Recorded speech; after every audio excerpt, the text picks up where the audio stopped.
editing any of this. Whatever ding-dong stuff we do. The camera's right here. Okay. Hey, that shows too much of the boobs. What's the deal with your phone? What happened? Get the top.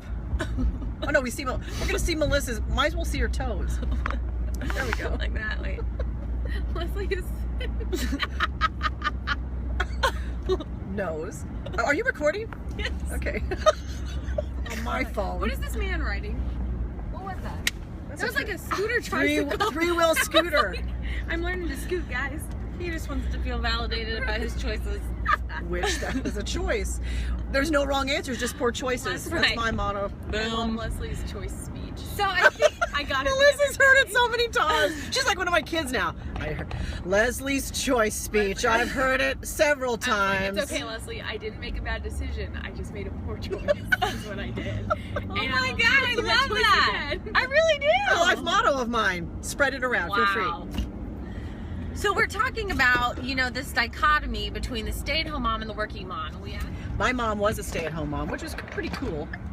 I mean, I liked it, of course, because we got to play all the time, and she only went back to work later in life to do the things she wanted to do, which were great things, because she was an oncology nurse, so she helped a lot of people, and especially the families of the people, because she was an educator. But then my own experience was I also wanted to do that, so I stayed home with my first two kids. I worked part-time here and there, directing theater and subbing and teaching and stuff, but I really wanted to spend the majority of my time with them, but that was my choice.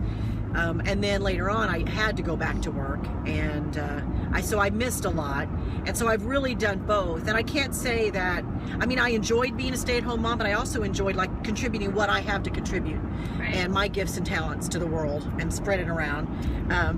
And I really felt fulfilled by that as well.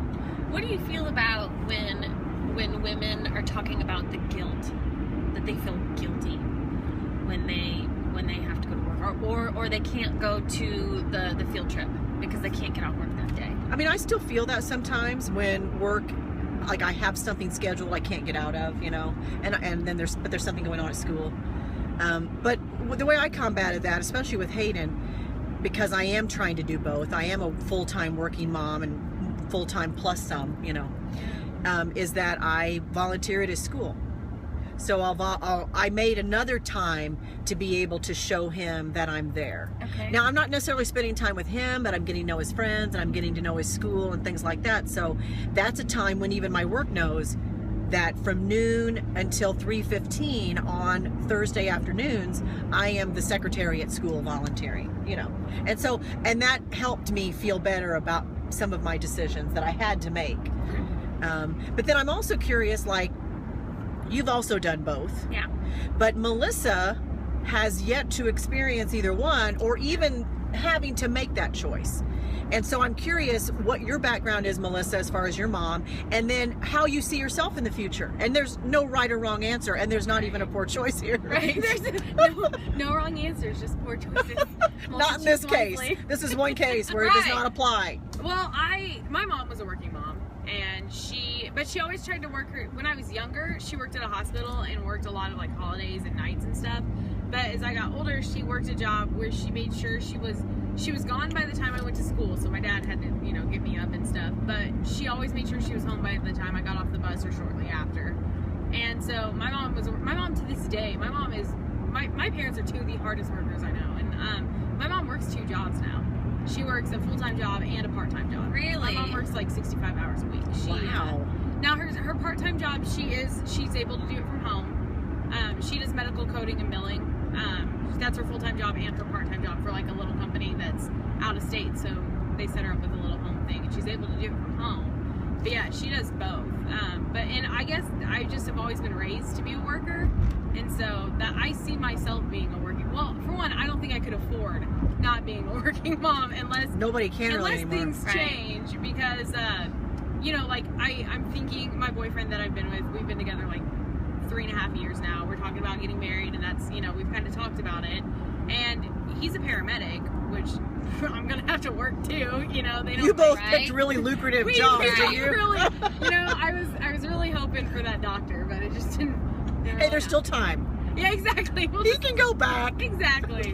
But so I can see myself being a working mom, just because that's But that's also how I was always raised to be, you know? Right. I've been working since when I turned 16, I got a job because I had to put gas in my car, you know? So. And I think some of the younger generation, some of their moms. We can't see your beautiful face. I don't know why I make that dumb face. I think like the younger generation, is it like X? Is that generation X or Y or something? I They're don't know. Y. I think we're X. Yeah. Or I'm on the top end of X. I think then you're Z. I don't know. We're like O. I don't know.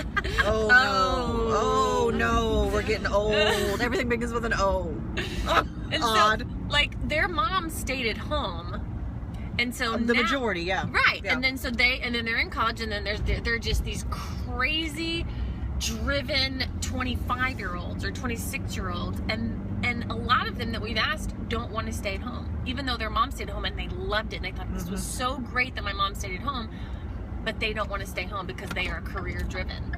And some of them don't want to, they're waiting to have children because they want to get that career lined out, you know? That's and where I'm at in my life. Yeah. Because there's a reason I don't have any kids yet, and that's because I'm not ready for them, and because, well, I can barely take care of myself. I can't get myself to work on time. So we shouldn't go to Babies R Us right now, Melissa? No. Probably not. Even though Leslie tried I to do tell need everyone diapers. on air I was pregnant, so I said Like, you weren't with Melissa will child be yet. soon. That's what I said. he said Melissa will be soon. I'm like, all right, don't get any ideas here.